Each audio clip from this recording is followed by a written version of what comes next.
10ஆம் வகுப்பு பொதுத் தேர்வு முடிவுகள் வெளியாகி இருக்கின்றன. அதன்படி தமிழ்நாட்டில் 94.31% மாணவ மாணவிகள் தேர்ச்சி அடைந்திருக்கிறார்கள்.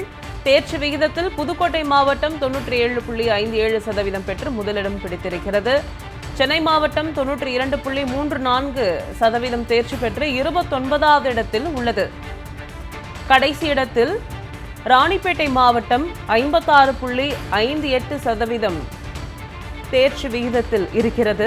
அண்மை செய்தியை பார்த்து கொண்டிருக்கிறோம். மாணவிகளின் தேர்ச்சி விகிதம் 96.4%, மாணவர்களின் தேர்ச்சி விகிதம் 92.15% பதிவாகி இருக்கிறது. மாணவர்களை விட மாணவிகளின் தேர்ச்சி விகிதம் 4.32% அதிகரித்திருக்கிறது. தேர்ச்சி விகிதத்தில் ராணிப்பேட்டை மாவட்டம் 56.58% தேர்ச்சி பெற்று கடைசி இடம் பிடித்திருக்கிறது. அண்மை செய்தியை பார்த்து கொண்டிருக்கிறோம். கடந்த ஆண்டு 93.80 இருந்த தேர்ச்சி விகிதம் இந்த ஆண்டு 94.31% உயர்ந்திருக்கிறது. அண்மை செய்தியை பார்த்து கொண்டிருக்கிறோம். அரசு பள்ளிகளில் சிவகங்கை மாவட்டம் 97.42% தேர்ச்சி பெற்று முதலிடம் பிடித்திருக்கிறது. புதுக்கோட்டை மாவட்டம் 97% தேர்ச்சி பெற்று 2ஆம் இடம் பிடித்திருக்கிறது. தேர்ச்சி விகிதத்தில் புதுக்கோட்டை மாவட்டம் 97.57% பெற்று முதலிடம் பிடித்திருக்கிறது.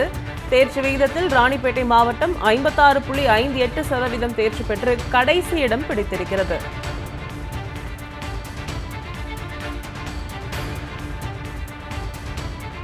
இது தொடர்பான முழு விவரங்களை எமது செய்தியாளர் மணிவண்ணனிடம் கேட்கலாம். வணக்கம் மணிவண்ணன்.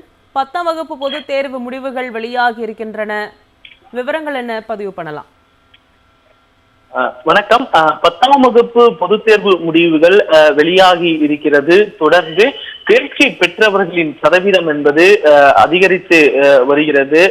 குறிப்பாக கடந்த 5 ஆண்டுகள்ல மாணவர்கள் 90% அதிகமாக தேர்ச்சி பெற்று வருகிறார்கள். அந்த வகையில் தான் தற்பொழுதும் இந்த ஆண்டும் 10ஆம் வகுப்பு தேர்வுல 94.31% பேர் தேர்ச்சி பெற்று இருக்கிறார்கள். இதுல மாணவிகள் 96.47%, மாணவிகள் 96.47%, அதே போல மாணவர்கள் 92.15% தேர்ச்சி பெற்று இருக்கிறார்கள். 4.32% மாணவர்களை விட இந்த ஆண்டு மாணவிகள் அதிக அளவுல தேர்ச்சி பெற்று இருக்கிறார்கள். குறிப்பாக திராவிட மாடல் அரசு செயல்படுத்திய பல்வேறு திட்டங்கள், அதே போல மாணவ மாணவிகளுக்காக அரசு மேற்கொண்ட பல்வேறு வழிமுறைகள் காரணமாக அவர்கள் அந்த பாட புத்தகங்கள்ல எளிதாக படிக்க முடிந்து தொடர்ந்து அதன் காரணமாக தேர்ச்சி சதவீதம் என்பது அதிகரித்து இருக்கிறது.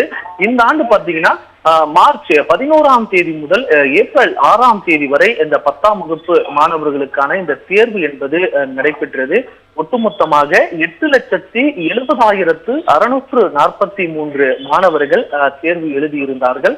மொத்தம் இதுல பாத்தீங்கன்னா ஒட்டுமொத்தமாக 8,21,105 பேர் தேர்ச்சி பெற்று இருக்கிறார்கள். இதுல மாணவியர் மட்டும் பாத்தீங்கன்னா 4,19,891 பேர். அதே போல மாணவர்கள் 4,01,214 பேர். இதுல தேர்வுக்கு வருகை புரியாதவர்கள் என்று பாத்தீங்கன்னா 11,174 பேர் தேர்வுக்கு வரவில்லை. கடந்த மார்ச் 2025 பாத்தீங்கன்னா ஒட்டுமொத்தமாக 93.80% பேர் தேர்ச்சி பெற்றிருந்தனர். கடந்த ஆண்டை விட இந்த ஆண்டு பாத்தீங்கன்னா 0.51% பேர் கூடுதலாக தேர்ச்சி பெற்று இருக்கிறார்கள்.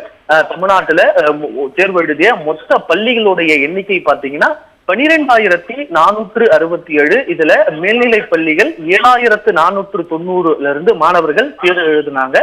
100% தேர்ச்சி பெற்ற மொத்த பள்ளிகளுடைய எண்ணிக்கை பாத்தீங்கன்னா 5,171. அதே போல 95% தேர்ச்சி பெற்ற மொத்த பள்ளிகளுடைய எண்ணிக்கை 8,233. அதே போல 100% தேர்ச்சி பெற்ற அரசு பள்ளிகளுடைய எண்ணிக்கை 1,931. அதே போல 95% தேர்ச்சி பெற்ற அரசு பள்ளிகளினுடைய எண்ணிக்கைன்னு பாத்தீங்கன்னா 3,463 பள்ளிகள். அதே போல அரசு பள்ளிகள் எவ்வளவு சதவீதம் எடுத்திருக்காங்கன்னு பாத்தீங்கன்னா இந்த ஆண்டு பாத்தீங்கன்னா 91.86% அரசு பள்ளி மாணவர்கள் அதிக அளவுல தேர்ச்சி பெற்றிருக்கிறார்கள். அதே போல அரசு உதவி பெறும் பள்ளி மாணவர்கள் 94.34, அதே போல தனியார் சுயநிதி பள்ளிகள் 98.14, இருபாலர் பள்ளிகள் அதாவது ஆணும் அதே போல பெண் 2 பேரும் படிக்கக்கூடிய இருபாலர் பள்ளிகள்ல 94.42% பேர், அதே போல பெண்கள் மட்டும் பயிலக்கூடிய பள்ளிகள்ல 96.42, ஆண்கள் பள்ளிக்கூடிய பள்ளிகள் பார்த்தீங்கன்னா 88.50% பேர் இதுல தேர்ச்சி பெற்றிருக்கிறார்கள். பெண் பள்ளிகள் ஆண் பள்ளிகளை விட 7.92% கூடுதலாகவும், இருபாலர் பயிலும் பள்ளிகள் ஆண்கள் பள்ளிகளை விட 5.92% கூடுதலாக தேர்ச்சி பெற்றிருப்பதாக தற்போது அரசு துறை அதிகாரிகள் சார்பில் தெரிவிக்கப்பட்டிருக்கிறது. பாட வாரியாக தேர்ச்சி சதவீதம் பாத்தீங்கன்னா தமிழ்ல மட்டும் 98.43% பேரும், ஆங்கிலத்துல 99.44% பேரும் தேர்ச்சி பெற்றிருப்பதாகவும் தெரிவிக்கப்பட்டிருக்கிறது. ஆங்கிலத்துலதான் அதிக சதவீதம் தேர்ச்சி பெற்றிருக்கிறார்கள். கணிதத்துல பாத்தீங்கன்னா 97.36, அதே போல அறிவியல்ல 98% பேரும், சமூக அறிவியல்ல 97.93 பேரும் தேர்ச்சி பெற்றிருக்கிறார்கள். அதே போல 100% மதிப்பெண்கள் பெற்ற மாணவர்களுடைய எண்ணிக்கை நாம் பார்க்க வேண்டும். தமிழ்ல 34 பேர் 100% மதிப்பெண்ணை பெற்றிருக்காங்க, ஆங்கிலத்துல 92 பேர், கணிதத்துல 3194 பேர். அறிவியல்ல தான் அதிகபட்சமா மாணவர்கள் 100% மதிப்பெண்ணை பெற்றிருக்கிறாங்க. கிட்டத்தட்ட 10,476 மாணவ மாணவிகள் 100% மதிப்பெண்ணை பெற்றிருக்கிறார்கள். அடுத்தபடியாக பார்த்தீங்கன்னா சமூக அறிவியல்ல தான் 3,336 மாணவ மாணவிகள் 100% மதிப்பெண்ணை பெற்றிருக்கிறார்கள். இதுல ஒரு பாடத்துல 100 மதிப்பெண்கள் பெற்ற மாணவர்களின் எண்ணிக்கை மட்டும் பார்த்தீங்கன்னா 17,132 பேர். ஏதேனும் ஒரு பாடத்துல 100 மதிப்பெண்கள் பெற்ற அரசு பள்ளி மாணவர்களுடைய எண்ணிக்கை மட்டும் பாத்தீங்கன்னா 2,774 பேர் பெற்றிருக்கிறார்கள். சிறப்பிடம் பெற்ற 5 மாவட்டங்கள் இந்த முறையும் பாத்தீங்கன்னா புதுக்கோட்டை, சிவகங்கை, தஞ்சாவூர், திருச்சி, கன்னியாகுமரி உள்ளிட்ட இந்த 5 மாவட்டங்கள் சிறப்பிடம் பெற்ற மாவட்டமாக இருக்கிறது. இதுல முதலாவதாக புதுக்கோட்டை மாவட்டம் இருக்கிறது 97.57%. அடுத்தபடியாக சிவகங்கை 97.54, தஞ்சாவூர் மாவட்டம் 97.41%, திருச்சி 97.31, அதே போல கன்னியாகுமரி மாவட்டம் 97.30% சிறப்பிடம் பெற்ற அதிக தேர்ச்சி பெற்ற சதவீத மொத்த பள்ளிகள் கொண்ட மாவட்டமாக இருக்கிறது. அதிக தேர்ச்சி சதவீதம் பெற்ற அரசு பள்ளி எந்த மாவட்டம் பாத்தீங்கன்னா அதே போல சிவகங்கை, புதுக்கோட்டை, தஞ்சாவூர், ராமநாதபுரம், திருச்சி ஆகிய இந்த 5 மாவட்டங்கள் தான்.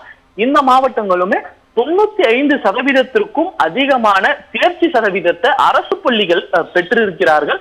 தேர்வு எழுதிய மாற்றுத்திறனாளிகள் மாணாக்கர்களின் எண்ணிக்கை மட்டும் பாத்தீங்கன்னா 13,292 பேர். இதுல தேர்ச்சி பெற்றோர் எண்ணிக்கைன்னு பாத்தீங்கன்னா 11,414 பேர். 85.89% பேர் தேர்ச்சி பெற்றிருக்கிறார்கள்.